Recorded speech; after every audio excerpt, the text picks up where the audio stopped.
আসসালামু আলাইকুম। আপনারা কেমন আছেন? নিশ্চয়ই ভালো আছেন। আর আমি তো ভালো নেই, আর আমার বাবলুও ভালো নেই। অনেক ভারাক্রান্ত মন নিয়ে আপনাদের মাঝে হাজির হলাম। যখন প্রিয় জিনিস হারিয়ে যায় বা ভেঙে যায় তখন মনের অবস্থা কী হয়?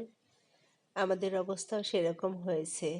এমনিতেই শরীর ভালো না, জ্বর, বেশ কয়েকদিন ধরে কষ্টে আছি। তারপরও ভাবছিলাম যে কলা গাছে কলা হয়েছে, একটা একটা করে পেরে পেরে খাবো পাকলে, কিন্তু কপালে আর সইল না।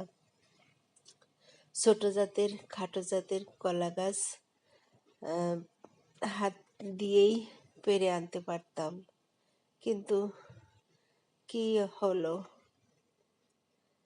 অনেক কষ্টে আছি, অনেক কষ্ট পেয়েছি, কান্না করেছি গাছটার জন্য।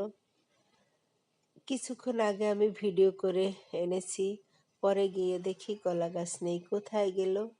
দেখি কলা গাছ পড়ে গেছে। পরে আমার বাবলুকে বললাম। আমার বাবলু দেখে তো সে আরও অনেক কষ্ট পেয়েছে। কলার ভারে অবশ্য ভেঙে গেছে। আমরা তো আবার নতুন কৃষক, বুঝি না। আস্তে আস্তে শিখে যাব কলা বেশি ভারী হয়ে গেলে কি করতে হয়। আমার বাবলু ভেবেছিল যে বেঁধে দিব কিছুক্ষণ পরে, কিন্তু তার হলো না। জিনাইন কলা ছিল,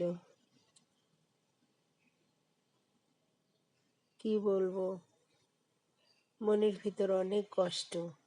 অপরিপক্ক কলা ছিল। এত কলা দিয়ে কি করব? কেউ তো খাবে না। অনেক কষ্ট পাচ্ছি।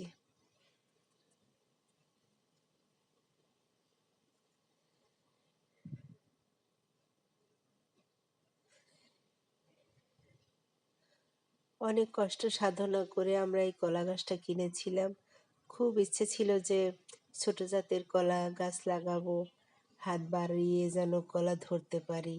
সেই জাতের কলা, সেই খাটো জাতের কলা খুঁজে খুঁজে কত জায়গায় খুঁজেছি, অনলাইনে, মার্কেটে, তারপরে বিভিন্ন নার্সারিতে। পরে ঢাকাতে একটা নার্সারিতে পেয়ে গেলাম, সেখান থেকে কিনে নিয়ে আসলাম। দেখুন কত বড় কলা, শরীরটা অনেক বড়, ভার সহ্য করতে পারেনি, তাই তিনি পড়ে গেছেন।